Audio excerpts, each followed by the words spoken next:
The sun was blazing hot that Saturday afternoon, the kind of heat where the pavement looks like it's rippling. My wife Emily had just pulled into the gas station a block from our neighborhood.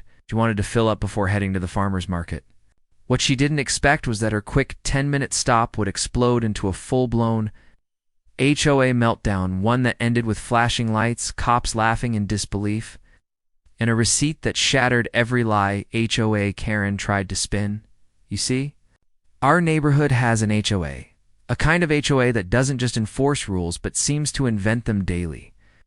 And at the center of all that madness, a woman named Deborah. Everyone just calls her Karen. Her hair was always sprayed into that stiff helmet cut. Her voice screeched like a siren when she didn't get her way, and she thrived on confrontation. If she wasn't patrolling the neighborhood with her clipboard, she was filing complaints about unsightly mailboxes or vehicles that didn't look luxury enough. But this went beyond pettiness. Emily had swiped her card, lifted the nozzle, and started fueling. She was humming softly, already picturing the peaches and honey she was going to bring back from the market. Then, out of the corner of her eye, she noticed a familiar SUV pulling in Deborah's black Range Rover. Shiny as ever, parked deliberately in the spot next to her. Of course, Emily muttered under her breath. Emily tried to ignore her, but within seconds, Karen leaned across the passenger seat and barked out her window. "You can't do that." Emily blinked, confused. "Do what?" "Pump gas here," Karen snapped. "This station is for HOA-approved residents only. We have rules." Emily froze. "This is a public gas station. Anyone can fuel here." But Karen wasn't listening. She was already out of her car, waving her phone like a weapon. "I've had enough of your freeloading. You're banned from community amenities, and don't think the HOA hasn't noticed you using our resources. I'm calling the cops." Emily almost laughed. "It's a gas station, not the community pool." Karen's face twisted into pure fury. She dialed 911 with the dramatic urgency of someone reporting a kidnapping. Emily just shook her head and kept fueling, figuring the dispatcher would roll their eyes and hang up. But no, within minutes. Flashing blue and red lights filled the parking lot. 2 squad cars pulled up. Out stepped officers Ramirez and Collins, both seasoned veterans who had dealt with their fair share of neighborhood drama. Emily tensed, but she knew she hadn't done a thing wrong. Karen, on the other hand, sprinted toward them, arms flailing like she'd just caught a bank robber. "Officers, arrest her. She's stealing gas. She's been doing it for months." Emily's jaw dropped. "Excuse me?" The officers raised their eyebrows. Ramirez held up a hand. "Ma'am, let's slow down. She is stealing gas.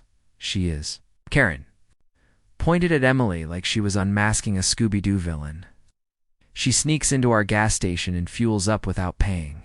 She's been cheating the HOA out of money, and I caught her red-handed today." Emily couldn't help it. She laughed. "This isn't an HOA gas station. It's a shell. Everyone pays at the pump." Karen stomped her foot. "I know. The HOA has a deal with this gas station. Only members in good standing can fuel here. She hasn't paid her dues in months, so she's trespassing and stealing from our community." Officer Collins glanced at Emily. "Ma'am, do you have proof of payment?" Emily, calm as ever, pulled the long receipt still dangling from the pump. She handed it over. The officers scanned it and looked at each other. That's when it happened. They burst out laughing. Collins wiped tears from his eyes. "Paid at the pump. Card ending in 4,421. $68.34. Pump number 7. Time-stamped 5 minutes ago." Ramirez chuckled. "Looks like she paid, ma'am. Case closed." But the best part? The receipt had a loyalty rewards note printed on the bottom. Congratulating Emily for earning enough points for a free car wash. "Stealing gas, huh?" Ramirez held up the receipt like a trophy. "This is stealing. I think every driver in town is guilty." Emily smirked.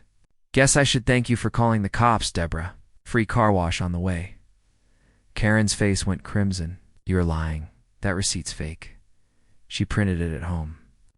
The officers chuckled again. "It literally came out of the machine we watched her use, ma'am." At this point, people at the station were watching. Delivery driver leaned against his truck, grinning. A couple of teenagers were filming on their phones. Even the cashier inside had pressed his face against the glass, shaking his head at the chaos. Ramirez finally turned serious. "Ma'am, calling 911 under false pretenses is a crime. Do you understand that?" Karen's jaw dropped. "What? No, I was protecting my community." "Your community doesn't own this gas station," Collins replied flatly.